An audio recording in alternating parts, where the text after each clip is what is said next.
Camerlinck. Oui, monsieur le maire, monsieur l'adjoint, chers collègues, la situation du Racing Club de Roubaix est grave. Le défaut de compte certifié, malgré plusieurs demandes de la ville, ne peut être banalisé.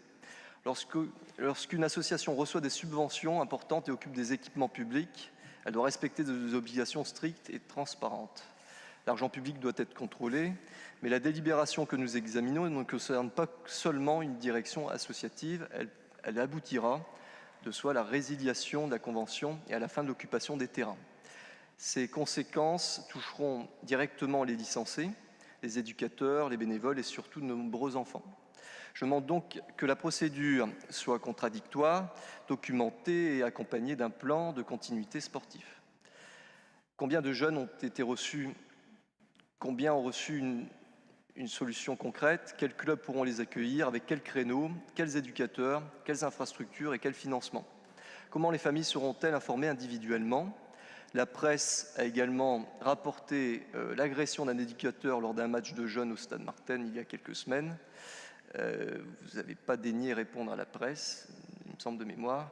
Si ces faits sont confirmés, ils doivent être condamnés sans ambiguïté. La redistribution des terrains et des créneaux doivent s'effectuer dans un cadre de transparence, d'apaisement et de sécurité. Je demande la mise en place d'une médiation associant la ville, les clubs, les familles, les éducateurs, le district et la ligue. Il faut remettre de l'ordre et de la transparence sans faire des enfants les victimes collatérales d'un conflit de gouvernance. Concernant la délibération numéro 54, je soutiens bien évidemment la candidature au label Ville active et sportive et je salue le retour du bassin d'apprentissage éphémère au Parc des Sports cet été.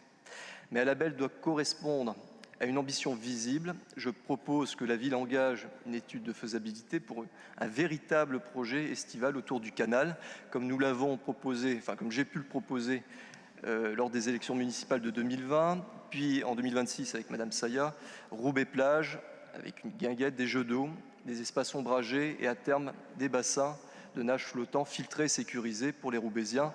Être une ville active et sportive, ce n'est pas seulement obtenir des lauriers, c'est donner concrètement aux habitants des lieux pour pratiquer, se rafraîchir, plus particulièrement en ce moment, se retrouver et vivre l'été à Roubaix. Je vous remercie. Merci Monsieur Camerlinck. La parole est à Monsieur Coupet. Alors, comme évoqué précédemment par Monsieur Rani, il y a une convention d'objectifs et de moyens qui a été mise en place en 2023 par la ville de Roubaix, qui a été signée le 5 octobre exactement. En 2024, c'est 182 000 exactement, Monsieur Rani, et 552 € de subventions qui ont été versées. En 2025, c'est bien 239 000 € de subventions. Comme vous le savez, au-delà de 153 000 € de subventions annuelles, la loi impose la production de comptes certifiés par un commissaire aux comptes. 5 demandes de certification ont été adressées à l'association en 2025 sur l'ancienne mandature sans aucune réponse satisfaisante. Le commissaire aux comptes a lui-même refusé de certifier l'exercice 2024. Faute d'éléments suffisants, aucun rapport n'a été produit en 2025. Donc clairement, je ne sais pas pourquoi il y a eu un versement de subventions durant l'ancienne mandature pendant cette période. Une sixième demande a été faite en mai 2026 pour 2025 sans suite aussi. La situation du RCR n'est pas un choix précipité, mais mûrement réfléchi. Étant donné que l'association de RCR n'a pas su fournir ses rapports pour l'année 2024 et 2025, la demande de subvention 2026 a fait l'objet d'un refus. L'absence de compte certifié va à l'encontre des obligations légales de l'association et de la convention d'objectifs et de moyens.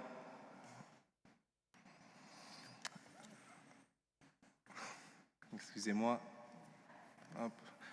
Donc la convention qui avait été signée en 2023, le 5 octobre, par la ville et l'association, incluant la mise à disposition des équipements communaux.